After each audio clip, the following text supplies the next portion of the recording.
अस्सलाम वालेकुम। आप देख रहे हैं मेरा यूट्यूब चैनल मैथ का सफ़र, जिसमें जो आज का हमारा lecture exercise 3A question number हमारे पास 2 है, जिसमें वो हमें क्या कहता है, the profit on a refrigerator. एक हमारे पास रेफ्रिजरेटर है, उस पर जो प्रॉफिट हमें हासिल हो रहा है वो कितना 35% ऑफ द कॉस्ट प्राइस, उसकी कॉस्ट प्राइस पे।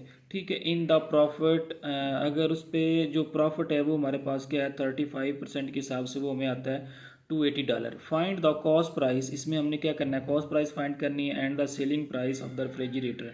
हमने क्या करना है, उस रेफ्रिजरेटर की कॉस्ट प्राइस भी फाइंड करनी है और उसकी सेलिंग प्राइस भी हमने फाइंड करनी है। चलें स्टार्ट कर लेते हैं। अब जानते हैं कि जो हमारे पास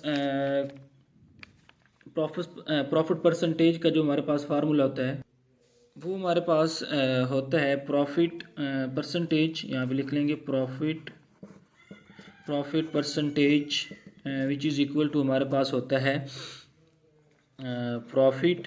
ठीक है, और ओवर में हमारे पास क्या होता है प्रॉफिट कॉस्ट प्राइस। ठीक है, मल्टीप्लाई हमारे पास क्या होता है 100 होता है।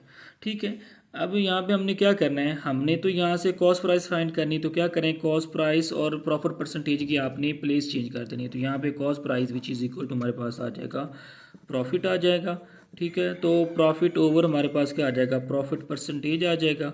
ठीक है, प्रॉफिट परसेंटेज। ठीक है, मल्टीप्लाई हमारे पास क्या आ जाएगा 100 आ जाएगा। तो जो हमारे पास कॉस्ट प्राइस है, cost price which is equal to हो जाएगी, अब प्रॉफिट हमारे पास कितना है $280 है। ठीक, इसको हमने $280 लिख लेना। ओवर हमारे पास क्या है 35 है। ठीक है, मल्टीप्लाई हमारे पास क्या है 100 है। ठीक है, अगर आप डायरेक्ट ये वाला फार्मूला लिखना चाहें तो ये भी लिख सकते हैं, ये आप जो मैंने बनाया है, लेकिन आपको बताया कि ये जो हमारे पास कॉस्ट प्राइस का फार्मूला निकला है उधर बुक में नहीं गिवन है, तो यहाँ पे मैंने इसको रीराइट कर दिया है। तो ये हमारे पास जो प्रॉफिट परसेंटेज होता है वो हमारे पास होता है profit over cost price multiply by 100। अब हमने cost price of profit percentage की हमने प्लेस जो है वो क्या कर दी है, चेंज कर दी है। तो जो प्रॉफिट है वो हमारे पास 280 है और प्रॉफिट परसेंटेज है वो हमारे पास क्या है 35% है। ठीक है, परसेंटेज का हमने 35 लगा दिया, मल्टीप्लाई हमने 100 जो है वो परसेंटेज का कर दिया। ठीक है, आपको पता है जब हम प्रॉफिट या लॉस फाइंड करते हैं तो वो हम 100 के हिसाब से फाइंड करते हैं, इसलिए इसको 100 के साथ मल्टीप्लाई करते हैं। ठीक है, तो ये हमारे पास क्या आ जाएगा, cost price which is equal to हमारे पास आ जाएगी। अब हमने क्या करना है, 280 को मल्टीप्लाई करना है 100 के साथ और उसके बाद हमने इसको डिवाइड करना है 35 पे। तो हमारे पास जो इसका आंसर आ जाएगा वो हमारे पास क्या आएगा, यहाँ पे देखिए हमारे पास 280।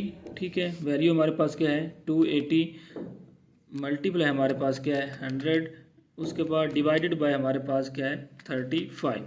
तो जो हमारे पास आंसर आ रहा है वो हमारे पास कॉस्ट प्राइस जो हमारे पास आ रही है वो हमारे पास क्या आ रही है, वो हमारे पास $800 आ रही है। तो ये हमारे पास $800 इसकी क्या आ गई, कॉस्ट प्राइस आ गई।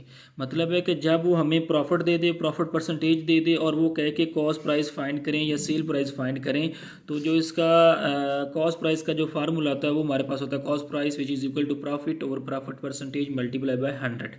अब प्रॉफिट की वैल्यू पुट कर दी 280 और डिवाइडेड में हमारे पास प्रॉफिट परसेंटेज था, तो उसकी जो वैल्यू थी वो हमारे पास 35 थी, वो हमने 35 लिख दी, मल्टीप्लाई बाय हमने 100 कर दिया। तो यहाँ से हमारे पास कॉस्ट प्राइस जो हमारे पास आ गई वो हमारे पास आ गई $800। तो ये इसका जो पार्ट 1 है वो हमारे पास क्या हो गया, कंप्लीट हो गया। अब हमने क्या करना है, इसकी सेल प्राइस फाइंड करनी है सेकंड पार्ट में। सेकंड पार्ट जो है हमारे पास सेल प्राइस जो होती है आप जानते हैं, sale price which is equal to होती है हमारे पास कॉस्ट प्राइस। ठीक है, प्लस हमारे पास होता है प्रॉफिट। ठीक है, अब जो हमारे पास सेल प्राइस है, sorry cost price plus profit, ये हमने कहाँ से निकाला है, ये देखें जो इसका असल में जो फार्मूला होता है जिससे इसको हम ड्राइव करते हैं वो हमारे पास होता है प्रॉफिट। ठीक है, प्रॉफिट जो होता है वो हमारे पास सेल प्राइस माइनस हमारे पास क्या होता है कॉस्ट प्राइस। ठीक है, यहाँ से इसको हमने ड्राइव किया है। अब हमने तो सेल प्राइस फाइंड करनी है, तो जो कॉस्ट प्राइस होगी वो इधर जाके क्या हो जाएगी, प्लस हो जाएगी। तो ये हमारे पास sale price which is equal to cost price plus profit आ गया। तो यहाँ से हमारे पास जो सेल प्राइस है, sale price which is equal to हमारे पास जो कॉस्ट प्राइस है वो हमारे पास कितनी आई है $800 आई है। और जो हमें प्रॉफिट यहाँ पे हमारे पास जो प्रॉफिट आया है वो हमारे पास कितना है, वो हमारे पास है $280 प्लस यहाँ पे आपने लिख लेना है $280। ठीक है, डॉलर का साइन अभी ना भी डालें, एंड पे जाके डाल लेना। तो यहाँ पे जो प्रॉफिट है $280 है और जो हमारे पास कॉस्ट प्राइस है वो हमारे पास 800 है। यहाँ पे डाटा गिवन है, प्रॉफिट है $280। ठीक है, ये देखें $280 है, और जो हमारे पास कॉस्ट प्राइस फाइंड हमने की है वो हमारे पास क्या है $800 है। तो यहाँ पे हमारे पास जो सेल प्राइस आ जाएगी, sale price which is equal to हमारे पास आ जाएगी। अब 800 में 280 प्लस किया तो ये हमारे पास क्या आ जाएगा, यहाँ पे हमारे पास $1080 हमारे पास इसकी क्या आ जाएगी, ये हमारे पास इसकी सेल प्राइस आ जाएगी।